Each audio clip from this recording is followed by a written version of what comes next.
What's good? We're in Philly. Talk to me. Hello. You're listening to WKDU Philadelphia 91.7 FM. And I'm here with the one and only Emotional Oranges. How are you guys doing today? Blip, blip, blip. We're good. In our emotions. Top shotters. We're in Philadelphia, the home of the best football team in the world. The Eagles. Yeah, you already know. Let's get it. Cool. So, you guys been on tour. You guys been to, I think, Japan, Australia. How's tour life been treating you guys? It's good. I love it. It's a lot of traveling, but I think the performances are they've been so awesome because every place is so different. Mm-hmm. And all the crowds have been different energies every night, different songs stick out every night. So that's what I like to look forward to. What fans so far have best reacted to your guys' songs? Damn, that's a good question. New York was crazy last night. That was obviously Brooklyn still was like a dream to play. Yeah. Tokyo was sick. Seeing people that English isn't even their first language connect to our music. I don't know. All different walks of life. That's been the illest part of this, for us, is seeing these grooves and these rhythms connecting, across the globe. Yeah. It's really dope. Cool. So, how did you guys meet and form Emotional Oranges? I was working at Panera Bread. You think I'm playing? I'm not playing. He wasn't working at Panera Bread when I met him, though. Yeah, but I'm just saying, when I was 17, I was working at Panera Bread. Oh. So she needs to know that. I walked into Panera Bread. I heard him singing in the kitchen, and I was drinking an orange juice. And he looked at my orange juice, and he was like, "Wow, I'm emotionally invested." Yeah. And it was just like magic from there. And I was making pizzas at Patty's Pizza. It's a shop in LA. I was supposed to be the delivery boy, but for some reason they didn't trust me and Ray to be the delivery boys. So they put us together in the shop to make pizzas instead. Oh, that sounds like I was giving mad fools 50% off for free in exchange for like free dry cleaning, That's free awesome. Marmalade. Yeah, Blockbuster was next door at the time. Wow. Hooking everybody up. Has nothing to do with emotional relationships, but I was over at Bubblegum Shrimp in New York. Yeah. I worked at Bubblegum Shrimp for a while. Fire. Push Pups in the back. And TGI Fridays, I was a dishwasher there for a while. We were both dishwashers. When I was at Panera Bread, I was washing those nasty plates. And I was at TGI Fridays, you would want to know. Phil. Yeah. But listen, you got to put your work in, bro. Yeah, you do. All that leads to this. You asked how we met. Yeah, work. You go work. I like the orange juice story. And we'll go with that. You're going to be publishing this. You should go with the orange juice story.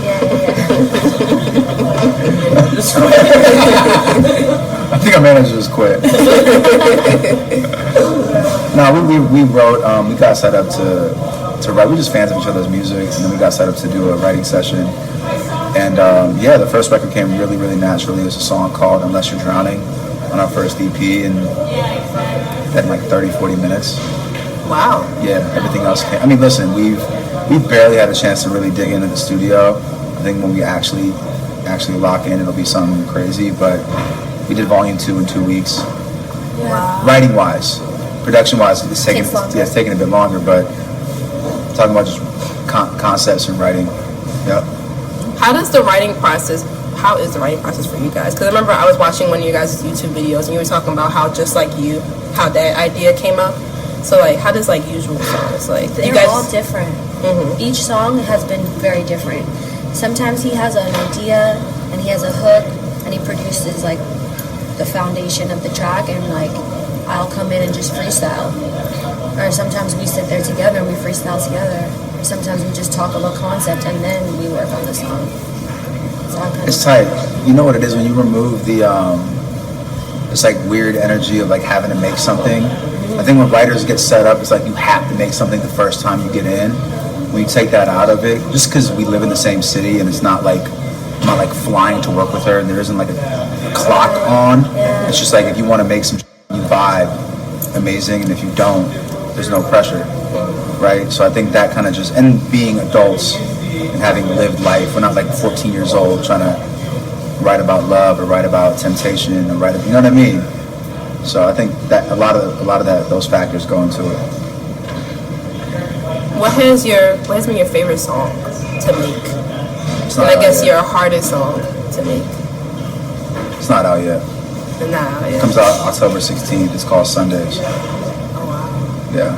There you go. There's Is an this exclusive an for you. Yeah, there you go. Speaking For of, me, I'm just saying, I don't know. How do you feel? The easiest one to make? The hardest one. The hardest one to make? I don't think any of them have been hard. oh wow. I think she's talking about like lyric, like where we're pulling from. Not like it's difficult to write a record. Like I think right. Am I interpreting that right? Mm-hmm. Oh, the hardest one, like emotionally to make. Oh, Corners for me, because I literally had just broken up with my boyfriend at that time, and Yeah, that song was about them. yeah, so like that was really hard. It's still hard for me. Every time I perform it, I cry a little bit. I think it's hard to hold back. You know. How do you guys feel about your growing success? Is it still weird? Is it still like, you know? It feels amazing. Yeah, super It dope. feels amazing because we've both worked so hard. Obviously, you know, from Panera Bread to now, and like Talk about it. just to feel that, you know, connection with the fans, where it's authentic. They know the words. We're connecting. You know, we get to travel the world. It's like it just feels amazing. I'm really happy it wasn't because of a single. Yeah. You know, and I think you'll see it tonight. It's like I forgot what some fans tweeted that last night that that most people, like 80% of the crowd, knows 80% of the songs. That's some of the because I'm not gonna lie, I've been like that goof that's gone to shows just because I love one or two songs from an artist because I want to see that song live. But when you love like an artist and you love a body of work and you love it like an experience, we're just that much more grateful because I don't know. Like it took so long to build the world and these records aren't just like radio records. You know, we're digging deep. We're trying to write about like real life. So super grateful. So I guess my last question, or my next to last question is, you guys have been anonymous for your whole time. Do you guys ever think that you will reveal your identity, or will you keep it a secret for some time? I mean, obviously I see you guys, but you know, most people, you know, don't see you. I'll tell you right now, if Kylie throws $2 million at V to do a branding billboard thing, we can talk about it. Or maybe 20 million, so that way we can split it and make 8 figures a pop. I'm down. Yeah. Or if Maybelline wants to throw some hair shit at her, or like any of these brands want to throw like 7 to 8 figures, I'll sell out right now. Yeah. Or if some of these Middle Eastern magazines want to put us on the cover because I'm brown. I'm down to sell out, bro. Make it easy to sell out. I'm playing. It's not even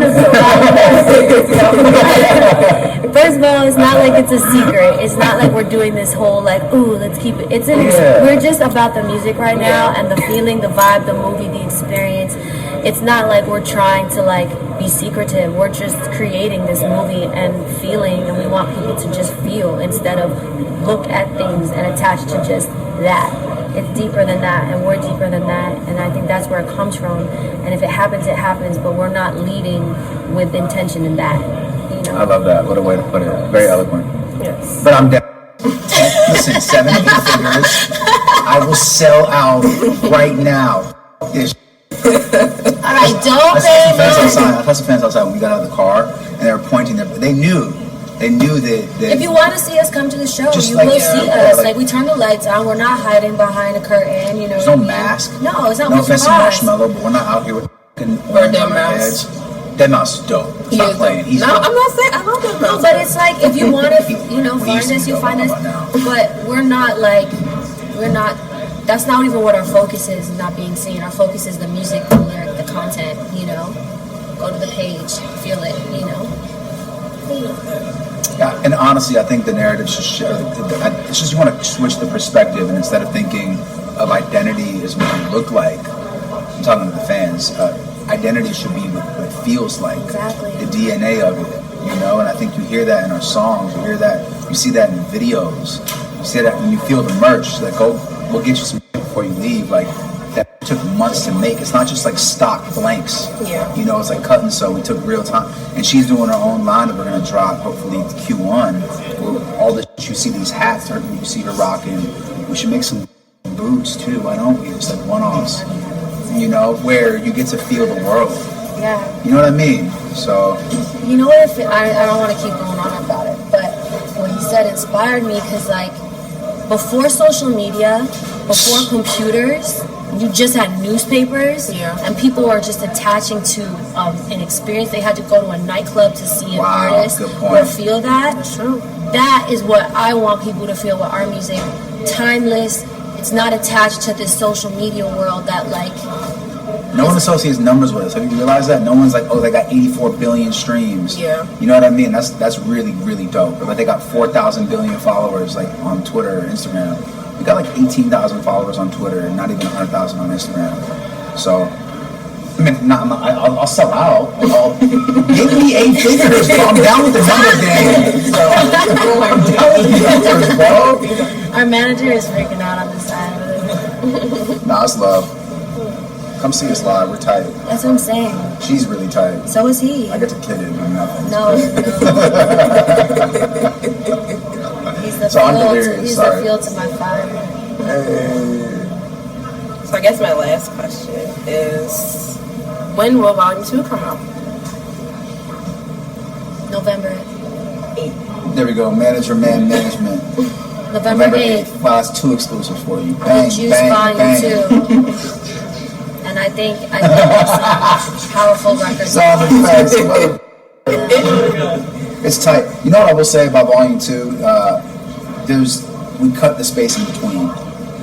I think it's a little more impact. It doesn't have some of the space that Volume 1 had in terms of like production. It's a little less chill. I think it's a little more in your face. For better or for worse. You know?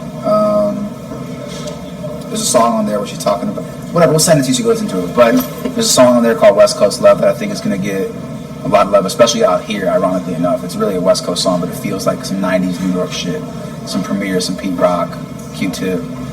Yeah, there's some Miami Vice type record on there too, which is for like, it reminds me of like Scarface. And he's like in the whip, that's what it would sound like. You know? Sundays feels like Alanis Morissette vibes. Yeah. Not Worth It feels like Nelly Furtado energy. It's fun, dude. But once again, I still feel like our best work, that's the illest part about this, our best work is still ahead of us. Yeah. I love Volume 2, I love Volume 1. I swear to you, like when we go debut album mode, whether that's next year or whenever it happens, we get to lock in and write from the heart, from the soul, you know, it'll be really crazy. Yeah. I'm excited. Alright, I'm ranting. Yeah, same. I went off. I don't know. We gave you a lot, bro. Thank you. I appreciate We don't it. even do this shit. We gave you a lot. I really appreciate you. Yeah, Thank same. you. No, I appreciate you guys. You guys have been honestly like one of the best bands to like work with. Dope. So. Well, that means a lot. That's because of manager man management right there. Yes, Brittany is amazing. Britt's the Yes. No longer works with you. After this interview. Why? Because we're sellouts? Yeah. Not sellout. And they asked her, you guys They beg. said Went on a figure- random. Okay, yeah, you know what? What? That's good. TGI Fridays, Panera Bread. Bubblegum shrimp. Bubblegum shrimp. Well, here we go. Patty's Let's Pizza. start again. Yeah. Dude, all you needed. people need to know this is tangible. You can do this. I hate this weirdo existential universe people create. Sorry. But pursue your dreams, kids.